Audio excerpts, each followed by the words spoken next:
सीतापुर गांव में रहती थी एक चुड़ैल, लेकिन इस बात से गांव के लोग अनजान थे। जब तक पूरे गांव की एक एक औरत के गहने मेरे पास नहीं आ जाते, मैं इस गांव को छोड़कर नहीं जाऊंगी, चाहे इसके लिए मुझे लोगों को गायब भी क्यों ना करना पड़े। दूसरी तरफ गांव की औरतें बात कर रही थी। अरे सुन रही हो, ये देखो मैंने कल ही नया हार बनवाया है सोने का, कैसा लग रहा है? बहुत ही अच्छा है ना, पहले तुम पहनो, फिर शादी में अपनी होने वाली बहू को दे देना। और क्या, सोने चांदी का यही तो फायदा है, जितना पुराना उतना महंगा। लेकिन एक एक पैसा बचाकर ये लेना सच में बहुत मुश्किल हो रहा था मेरे लिए। तभी वहां पहली का पति आ जाता है। गांव में एक औरत के घर के सोने के सारे गहने चोरी हो गए। लोग बातें बना रहे कि गांव में कोई चोर घुस आया है जो घर की कोई चीज को हाथ नहीं लगाता, पर सिर्फ सोने के गहनों को ही चुराता है। अब तुम ना अपने ये गहने संभाल कर रखना। हे भगवान, ये क्या बोल रहे हैं? ये तो वही बात हो गई कि गांव बसा नहीं और लुटेरे पहले आ गए।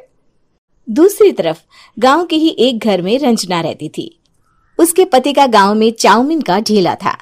एक दिन उसके घर में एक औरत आती है। अरे रंजना, तो गांव में नहीं है तो सोचा तुम्हें बता दूं। गांव में बात चल रही है कि गांव में एक चोर घुस आया है जो घरों के सोने के गहने चुरा लेता है। अरे मैं तो सिर्फ ये कान की छोटी सी बाली ही सोने की पहनती हूँ, बाकी गहने तो मैंने गांव के बैंक में लाकर रखे हैं। ये क्या होता है? ना बाबा ना, हमारे गांव की औरतें तो गहने अपने पास ही रखती है। जब कहीं जाना हो तो बस अलमारी से गहने निकालो और पहन लो। दूसरी तरफ एक औरत हाथ में टोटके वाली छोटी सी गुड़िया लेकर घर में चली आती है। अरे कोई है? घर की औरत है क्या? क्या है ये गुड़िया? ये कोई ऐसी वैसी गुड़िया नहीं है, ये जादुई गुड़िया है। इसको घर की अलमारी में रखना। अगर तुम्हारे घर पर किसी की बुरी नजर होगी तो रात भर में ये पतली सी गुड़िया मोटी हो जाएगी। मैं कल आकर ये गुड़िया ले जाऊंगी और तुम्हारे घर की सारी बुरी नजर छूट जाएगी, समझी? अरे वाह, ये तो बहुत कमाल की गुड़िया है, दे दो। कितने की है एक? अरे नहीं नहीं नहीं, ये फ्री की है। मेरा काम इस पूरे गांव को बुरी नजर से दूर रखने का है। हाँ। भली औरत उसके हाथ से वो गुड़िया लेकर अलमारी में रख देती है। लेकिन अगली सुबह जब वो उस गुड़िया को देखती है तो पतली सी गुड़िया मोटी हो चुकी होती है। हे भगवान, ये क्या? किसने मेरे घर को बुरी नजर से बांध रखा था? तभी वो गुड़िया वाली भी आ जाती है। मैंने कहा था ना, घर पर बहुत ज्यादा बुरी नजर है, लाओ ये गुड़िया मुझे दे दो। औरत वो गुड़िया उठाकर उसे दे देती है। गुड़िया हाथ में आती ही वो औरत उसे लेकर सीधे गांव के बाहर की खाली हवेली में चली जाती है और साधारण औरत से चुड़ैल बन जाती है। अरे पगली, गांव वाली इस गुड़िया के पेट में तेरे घर के सारे गहने हैं। इतना बोलकर वो गुड़िया को फाड़ देती है और सारे गहने निकाल लेती है। वहीं दूसरी तरफ, हे भगवान, मेरे घर के सारे गहने चोरी हो गए। उस औरत के घर के आसपास लोगों का जमावड़ा हो जाता है और लोग बातें करने लगते हैं। लो जी, ये भी घर गया। पता नहीं कौन चोर है जो इतनी होशियारी से गहने चुरा लेता है। कुछ समझ में नहीं आ रहा कि कौन है। लोग तो घर से कहीं जाते भी नहीं है, न ताला लगे न घर खाली हो, फिर भी रातों रात गहने चोरी हो जाते हैं। अरे हम तो कहते हैं लोगों को बारी बारी चौकीदारी करनी चाहिए, चोर को तो पूरे गांव वाले मिलकर पकड़ ही लेंगे। लोग बारी बारी घरों की चौकीदारी भी करते हैं, लेकिन चोरी होने का सिलसिला रुकता ही नहीं। फिर एक दिन रंजना के पड़ोस से भी रोने की आवाज आती है। अरे आज ही घर की बुरी नजर उतरी और आज ही सारे गहने भी चोरी हो गए। कैसी बुरी नजर? क्या हुआ था? तभी वहां उस औरत का पति भी आ जाता है जिसके घर में गहनों की चोरी हुई थी।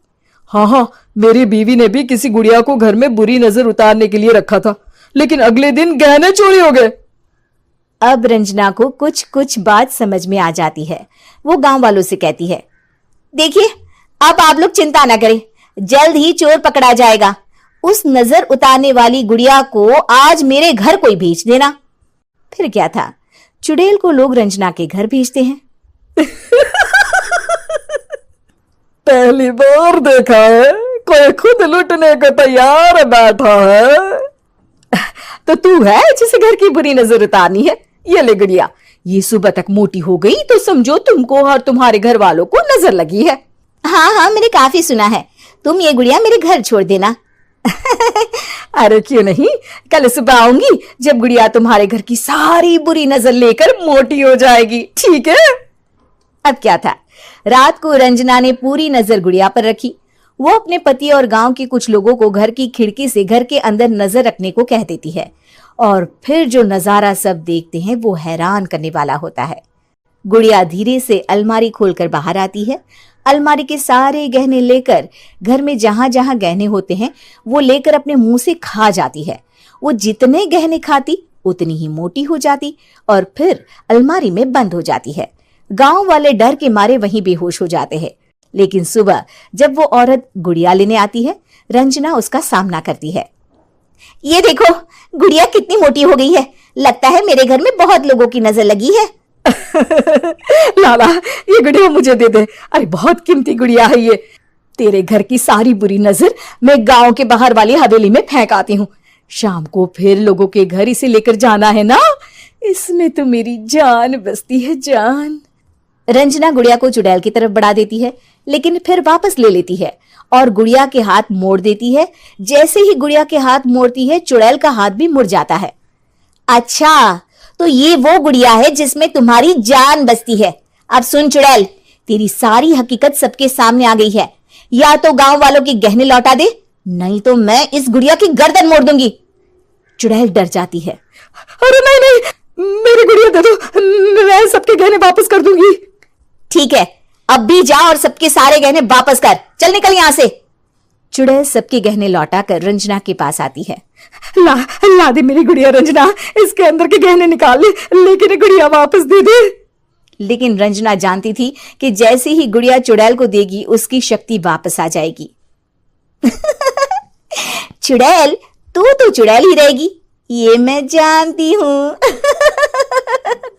अरे नहीं नहीं नहीं, मैं गांव छोड़कर चली जाऊंगी, किसी को परेशान नहीं करूंगी, वादा करती हूँ मैं।